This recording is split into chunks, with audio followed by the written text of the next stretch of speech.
So the countdown is on. And the kids and those who work in the school say, okay, it's time for a little break. Have the 2 months off for school.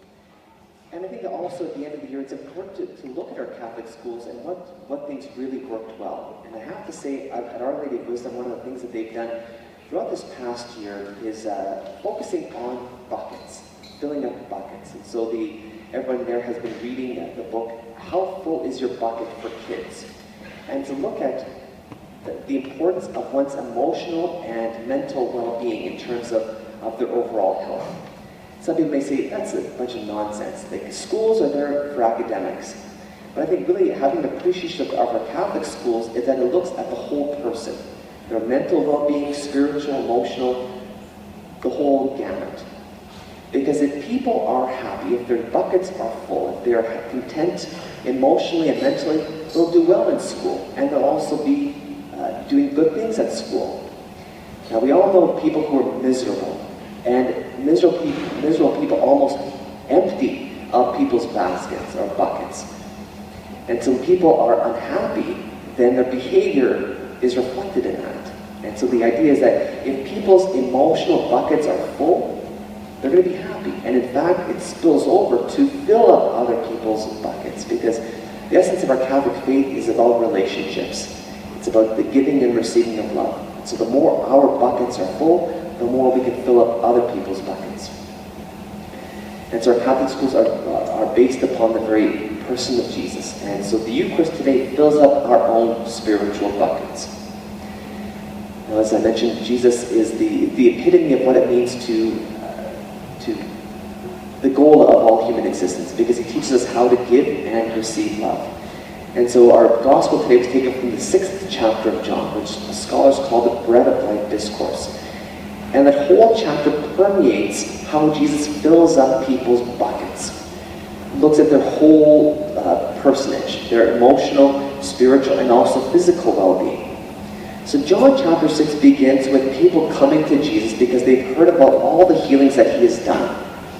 And so they want to encounter this. And Jesus, being the epitome of hospitality, of the giving and receiving of love, modeled upon the inner life of the Trinity, feeds them. So that we have the example of the parable of the feeding of the 5,000. So he takes 5 loaves and 2 fish and feeds the multitude who have gathered around him. Then after that, his apostles leave from one side of the Sea of Galilee to the other. And so they get caught up in a storm. Well, then Jesus walks in the water to comfort them in the midst of their fear. So Jesus heals, Jesus feeds, and Jesus helps overcome fears. And then today, Jesus says to the people who've come to him, hey, you're coming to me not because of what you've heard, but because you've been fed, you've been nourished by this bread among the 5,000. And Jesus is saying, I'm going to give you a bread that's even better than this physical bread, the bread of eternal life. And he even goes on to say that those who eat my flesh and drink my blood have eternal life. That as the Father sent me, and so those who eat of Jesus are one with Jesus and the Father, and that we will be raised up on the last day. That's pretty darn good. That we have a remarkable future, that we have a tremendous intimacy with Jesus, and that we have a home forever. And so should not the buckets of those who encountered Jesus 2,000 years ago been filled? But there are always the skeptics. And even in John's Gospel, then people realize, hey, we're not cannibals. How can we eat your flesh and drink your blood? And so many people left Jesus. And then Jesus goes to the apostles who've encountered him in the boat, who saw the feeding of the 5,000, who've been with him in his healings. Jesus asks Peter, are you also going to leave? And St. Peter says, Lord, to whom shall we go? You have the words of everlasting life. And the word not only being what he proclaims, but the idea that he physically nourishes his people. So the Eucharist fills up people's buckets. And so how do we in turn fill up people's buckets? Well, we can't fill up people's buckets unless our own bucket has been filled. If we don't have spiritual, physical, emotional well-being. And that's why the church mandates people go to church on Sunday, because we have to rest. We have to have our buckets filled, because we are sent to fill up other people's buckets. And so how do we fill up people's buckets? Because I'm sure we know many people whose buckets are empty, who are miserable and want to encounter peace, well-being. And I think if we look at the three things that Catholics do in terms of the worship of the Eucharist, and we can see that as ways to then nourish people's spiritual buckets, and physical and emotional. Well, whenever we come to church, and before we enter the chairs or the pews, we genuflect. So wherever we have the sanctuary lamp, the red lamp lit, it's an indication the Blessed Sacrament is present. And so we genuflect, or we spend time in prayer because Jesus is present. Well, Jesus is also present in every human being, because we are all made in his image and likeness.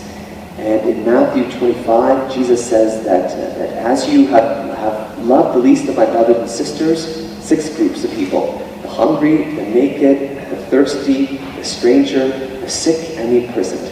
As you've done this to the least of my brothers and sisters, you've done it to me. So as we worship Jesus, when we come to Mass for the 1 hour, while the other 167 hours we have to also give him honor in the dignity of each human person. So as we genuflect, remember, hey, we have to also honor everybody around us. Because C.S. Lewis in his work, The Weight of Glory, says, next to the Blessed Sacrament, the next holiest object you will encounter is your neighbor. So we give honor to Jesus by honoring his presence in other people. Second thing is we're asked to fast an hour before we receive the Eucharist. Well, if we fast to indicate our hunger, should we not also fast from anger, from gossip, hostility, and all the things that empty people's buckets?